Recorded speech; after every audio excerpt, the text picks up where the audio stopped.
began to call out one by one the names of his 51 mother sheep and was able to pick out each one's lamb and restore it to his mother for it to go and suck milk. In other words, this shepherd knew his lamb so well, Reverend Reese, that he knew the cry of each lamb. He knew the cry of each mother sheep.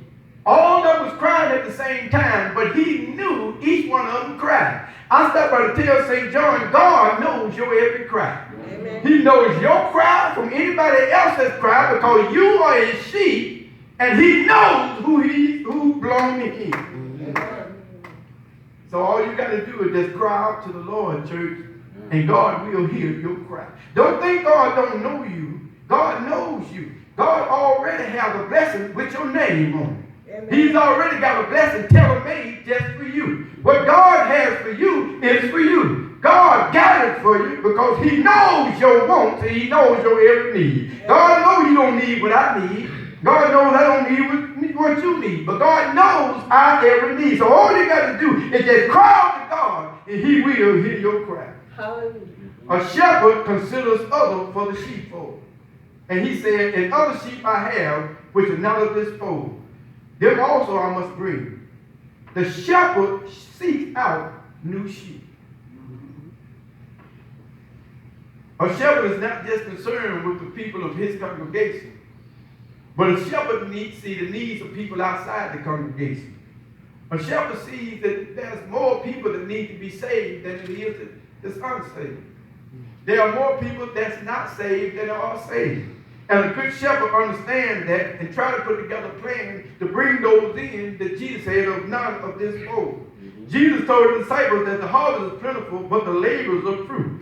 There are some drug addicts out there. There are some homemongers out there. There are some liars out there. There are some murderers out there. There are some lesbians. There are some gays. There are some adulterers. There are some gangbangers. There are some pimps. There are some players who need to know the Lord. Amen. And it's the shepherd's job to make sure that he tries to bring everybody he or she can into the sheepfold. Not just the ones that's already there, but we have to be concerned with everybody that's in the world. Matthew 18:12 says, how think ye if a man have 100 sheep and one of them be gone astray, does he not leave the 99 and go find that one? Oh, yeah. And when he finds it, Reverend Robinson, he rejoices. Yeah. Even though our Heavenly Father is not his desire that not one of these should perish. In other words, a good shepherd knows sometimes his sheep go astray. Yeah. Now, let me help y'all with this. And it amazed me when I looked it up. And I just want to teach this morning because, first of all, I'm tired. Y'all want us to get this. A sheep don't get lost all at once. Come on now. A sheep get lost, Albertina, 6 feet at a time. Let me help. I'm going to help you as a sheep. You start pitching out the tide 6 feet. You used to come to Bible study. Now you don't come to Bible study no more 6 feet. You used to Sunday school. Now you don't come to Sunday school no more 6 feet. You used to have a certain time of day you pray, but the story come on at that time. Now you don't pray no more 6 feet. You used to call people and encourage them, but now you call and gossip 6 feet. You used to come to church every Sunday, but now you choose the first Sunday because you think that the Sunday you're going to get saved 6 feet. Come on, all right. And now you 48 feet from where you used to be. A sheep don't get lost all at once. A sheep gets lost 6 feet at a time. And so what I'm trying to say is that some of us are sitting in the church and don't even know we don't got lost. 6 feet, 6 feet, 6 feet. You used to be at the altar, now you're at the back 6 feet. It amazes me. And the sheep, and the devil has got our head down. Well, when we used to look up to see where we were, now we don't even know when the things we used to do, we ain't doing them no more. And I ain't talking about on the good side. And so we walking 6 feet at a time with our head down, and we don't even know we about to walk off a cliff. And a sheep is so dependent on the shepherd that a sheep will literally walk off a cliff. Mm-hmm. My point is, we need a shepherd. Because a shepherd, whenever that sheep gets ready to get lost, the shepherd is so good and skilled, he throw a big rock in front of the sheep to bring it back. Amen. Can I help somebody? The rock that God throws at us is hard aching pain. Yeah. Because anytime you wander from the shepherd, you don't put yourself in the hand of the wolf. Mm-hmm. Talk back to me if you can. Right. Some of us, the wolf are eating up and we blame the devil. But the devil didn't attack you. You put yourself in the devil's hand. Yes, but when you put yourself up under the shepherd, God is my shepherd. I shall not want. I kind of feel a little preach coming on. Amen. When you put yourself back in the hands of the shepherd, he anoints your head with oil. Amen. And when your cup was dry, when you put your hand back in the hands of the shepherd, your cup will run over. Amen. Oh, I feel like preaching right now. You see, some of us, our cup is dry because we don't 6 feet, 6 feet, 6 feet, 6 feet. But we got to get back to the altar and tell God, I'm sorry. I went astray. And so, not only does the shepherd have to go and get those out there, sometimes he had to go and get his own sheep. And one of the things that the shepherd did, and I didn't realize this, is that when he got one sheep to keep going astray, to keep the wolf from eating him up, he would break the sheep's leg. It's better than a broke leg than an eat-up body. Yeah. Amen, somebody. Amen. I'd rather have one leg and go to heaven halt and maimed than to go to hell whole. Amen. And so I'm just trying to teach because sometimes we don't know how lost we done got until the bottom drop out. And then, because I hear people say all the time, you know, when I would come to Bible study, I didn't have some of these problems I'm having right now. And my question always is, why did you stop? Well, I got busy. What are you busy with? And what they busy with ain't got nothing to do with one thing or the other. Amen. They're just busy. And so I just want to help us understand that we could be in the house of God and still be lost. I'm about to end right now. A good shepherd gives his life for the sheep. A good shepherd will give his life for the sheep. Therefore does my Father love me, because I lay down my life for the sheep. And this is where we're going to shout a little bit, because I really did some studying on this. I went to school. I went back to school with this, and I think I got some pretty good revelations. Lay down is a perfect tense, passive voice, indicative mood. Let me unpack that for you. The perfect tense is a verb that refers to an action in the past that has ongoing results in the future. In other words, let me unpack that. Before I got here, he was the lamb slain before the foundation of the world. Y'all didn't get excited yet. In other words, it happened before I got born again because I was born in the scene. But when I got born again, he didn't lay down his life because I got born again. He laid down his life so that I would get born again. Amen. Romans 8:29 says, for whom we did foreknow, he also did predestined to be conformed to the image of his Son, that he might be the firstborn among many brethren. Moreover, whom we did predestinate, them he also called. And whom he called, them he also justified.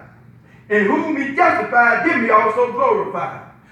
Sister Wood, predestined means we were already saved in eternity past. See, some of y'all ain't getting this. In other words, before I got born, I was already going to get born again. Yeah. Y'all missing this. Yeah. It doesn't matter how much crack I smoke. It doesn't matter how many years I stayed out there in the street. Come on. It doesn't matter how many women I ran. It doesn't matter how many lies I told. It doesn't matter what kind of life I live. I was going to get born again because it was already written years ago. I was predestined. God already knew I was going to be a preacher before I became a preacher. And see, some people couldn't see it because I was out there in the world. But if you know predestination, meaning he already preordained it before time begins. So that's why you got to believe your child going to come in before they come in. Because they already been predestined. In other words, I was going to be here no matter what happened. The devil tried to take me out, Sister Joy, but I was going to be here. I almost overdosed on crack cocaine and alcohol, but I was going to be here. I had a going long as this building pulled in my face in Old Techwood, but I was going to be here. Nothing was going to stop it. Nothing was going to block it. God had already preordained for me to be here, and I was going to be here. It's the same thing for you. You was going to be here regardless. Amen. Glory be to God. Let me move on. In other words, because of his foreknowledge, because of his pre-knowledge, and because of his wise counsel, he knew that once I was born, I was going to get born again. In other words, I was born in 1956 at 6 o'clock in the morning. Before my mother signed my birth certificate, my name was already written in the Lamb Book of Life. And if that didn't light your fire, your wood will. And y'all got to get this. You're not here because of you. Amen. Or what you did. You were here because of what he did.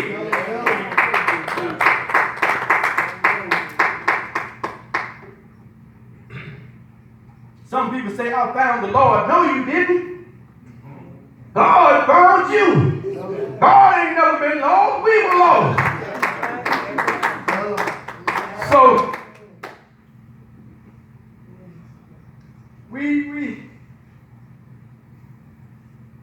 it's in the perfect tense, meaning it's a verb that refers to an action in the past that has results in the future.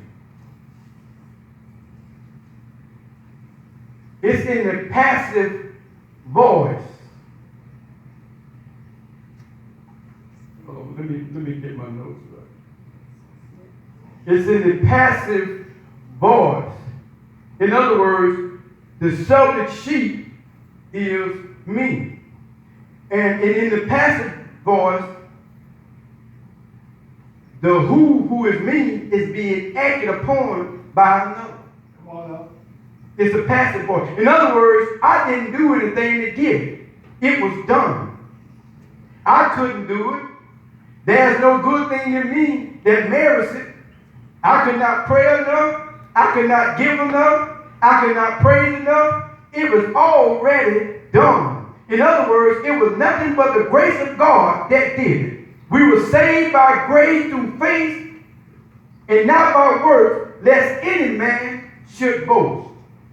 In other words, God saw my need. He looked beyond my fault and he saw my need. Now, y'all gonna get this. In other words, I was lost. I was messed up. I was tore up to the dog from the floor. But God acted on my behalf because of who he is. He acted for me and he died for me. Yes, he did. So that means he died. He had a plan to die before the foundation of the world. Yes, he did. So that means that if I didn't do it, that means he did it. Yeah. And if he did it, that means it's already done. Amen. Yes. Y'all missing this. Stop trying to be good enough. Because you can't be good enough. I'm going to help somebody. Just accept what's already done. Amen. He died on the cross so you and I can have the right to tree of life. Yes, he did. Didn't he do it? Yes.